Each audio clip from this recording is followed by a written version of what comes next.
मगर यहाँ पर एक बात नोट करूंगा मैं, तीजा कराओ, 10वां कराओ, 20वां 40वां कराओ, मगर तीजा 10वां 40वां बिरयानी पका के दावत करके खिलाने का नाम नहीं है। मरने वाले को कोई फायदा ना। क्या बात है, मरने वाला मर गया, इतने इतने लंबे चावलों की, गोरी के चावलों की बिरयानी चल रही है। गांव का चौधरी भी खा रहा, गांव का मुखिया भी खा रहा, नंबरदार भी खा रहा, प्रधान भी खा रहा, हाजी जी भी खा रहे, मौलाना साहब भी खा रहा है, जिसकी 50,000 रुपए महीने की इनकम है वो भी खा रहा। अरे यार, तुमने इस यतीमों का माल खा रहे हो, छोटे छोटे बच्चे छोड़ के गया माल खा रहे हो, तुम्हारे खाने से कोई फायदा नहीं होगा। कुरान पढ़ो, नबी का दुरूद पढ़ो, मिलाद शरीफ पढ़ो, कलमा शरीफ पढ़ो, पढ़ पढ़ के उसकी रूह को इसाले सवाब करो, ये है फायदे की बात। क्या बात है, सुभान अल्लाह सुभान अल्लाह।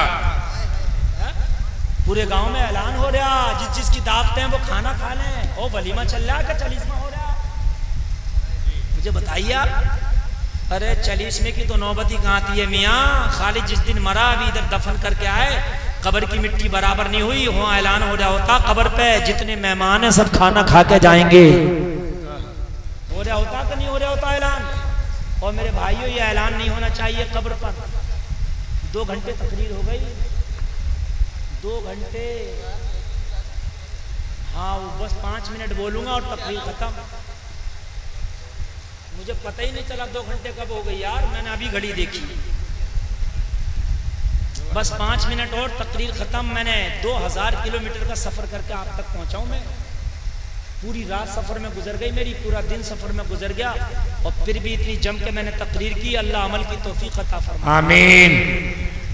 लोगों, कब्र पे जो ये खाने का ऐलान होता, खुदा की कसम ये भत्तियों के भगोने बंद करो। और कोई जालिम अगर ये कहे उसके घर मैयत में खाना मिला तो उससे बड़ा दयूस कोई नहीं है, उससे बड़ा जो है जाहिल कोई नहीं है। तू वहां मैयत में दफन करने गया था, उसे जनाजा पढ़ने गया था, खाना खाने गया था वहां। एक जगह तो रमजान के महीने में जोहर के बाद दफन हुआ, 8 भगोने भत्ती के खा गए। झूठ नहीं है, हकीकत बता रहा हूं। गांव के नाम बता दूंगा मैं, मगर मैं नाम लेता नहीं हूं। ये है मेरी कौम के हाल। अगर किसी का इंतकाल हुआ तो ये बाद में सोचते हैं कि कफन कहां से आएगा, कब्र कहां खुदेगी। महल्ले वाले ये पहले मशवरा करते हैं कि भत्ती के भगोने किसके घर पकाएंगे। 7-8 भगोने 15,000 के बैठ रहे हैं। 15,000 का खाना तो उसी दिन है जिस दिन का मर रहा। वो लोगों, उसकी बेटियां रात भर रोई थी, मोटी मोटी आंखें हो गई थी रोते रोते। उसके बेटे रात भर रोए थे, सूज गई आंखें। एक पानी का कतरा उसकी बेटियों के मुंह में नहीं गया। जिसका बाप मरा उससे पूछ, उसके बेटों के मुंह में नहीं गया एक लुकमा भी। जिसका बाप मरा पूरी रात अपने बाप को रोते रहे। और लोगों, हम कितने जालिम हो गए, दफन करके अब उसी के घर पर खाना खाया जा रहा। बेटियां सिमट के कोने में बैठी हैं, पूरी रात की फाके से थी। बेटे सिमट के कोने में बैठे, पूरी रात के फाके से थे। उनके हलक में एक लुकमा नहीं गया। हम बिरयानी की प्लेट पे प्लेट बेशर्मी से खाए जा रहे होते। और लोगों, एक लुकमा नहीं है आज मैयत वाले के घर पे, एक लुकमा खाना जायज नहीं है, एक लुकमा भी। बल्कि इतना करते, तुम उसकी बेटियों को लाते, 2 लुकमे सही उसकी बेटियों को खिलाते, 2 लुकमे सही उसके बेटों को खिलाते, 2 घूंट पानी पिलाते उसके बेटों को, सब्र की तसल्ली देते, सब्र दिलाते, तसल्ली दिलाते। कोई बात नहीं, अल्लाह का हुक्म था ये। मगर उसके बेटे हाथ पकड़ पकड़ के खाना उल्टा और तुम्हें खिला रहे होते। यार, तुमने क्या माहौल बना दिया। पता लोगों क्या माहौल बना।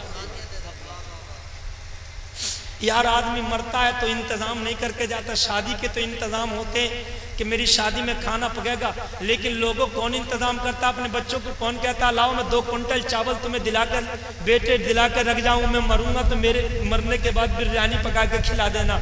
और लोगों, अपने आप पे कंट्रोल करो यार। उसके बच्चे एक तो गरीबी में यतीम रह गए बेचारे, कुछ भी करें अपनी इज्जत के खातिर कर्जा लेकर 40वां करेंगे, तीजा करेंगे और लंबे लंबे बिरयानियां बनाएंगे। और लोगों, तुम खाना बंद कर दोगे तो ये बनना बंद हो जाएंगी। यतीमों का माल मत खाओ लोगों, मिस्कीनों का माल मत खाओ लोगों।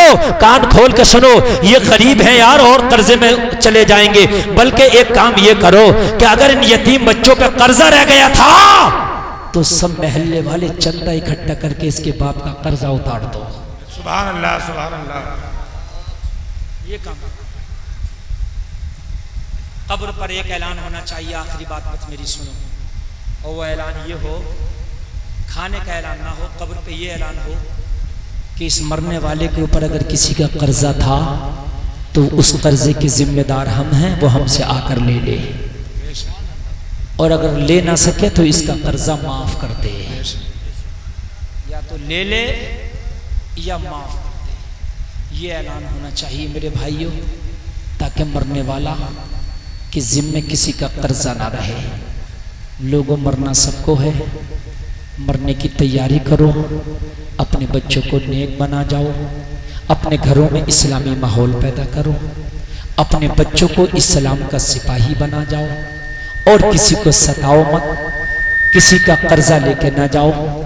जो कहा है अल्लाह कहने से ज्यादा अमल की तौफीक अता फरमाए। कोई खता हो गई, ये तौबा करता हूँ, मौला माफ फरमाए। कलमा शरीफ पढ़ो एक बार, ला इलाहा इल्लल्लाह मुहम्मदुर रसूलुल्लाह सल्लल्लाहु अलैहि वसल्लम। सब बैठे रहे।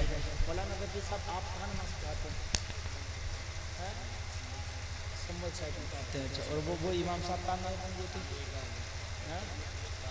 अच्छा अच्छा, संभल सेट में मौलाना रफ़ी साहब नमाज पढ़ाते हैं। तकरीर मेरी हो गई, बात समझ में आ रही है नहीं आ रही है? अब एक काम की बात सुनो। इस गांव का क्या नाम है? मजोला। ये कौन सी तहसील में पड़ता? चंदोसी में। हजरात, बरेली शरीफ में जो हुजूर एहसन मियाँ हैं, उन्होंने एक जमात बनाई है, तंजीम बनाई है, TTS, जिसकी फुल फॉर्म है तहरीके तहफ़्फ़ुज़ सुन्नियत। ठीक, हमारे शफीक भाई भी उसके जिम्मेदार हैं। मैं उसका सूबाई सदर हूं पूरे उत्तर प्रदेश का। समझ में आ रही है बात, नहीं आ रही है?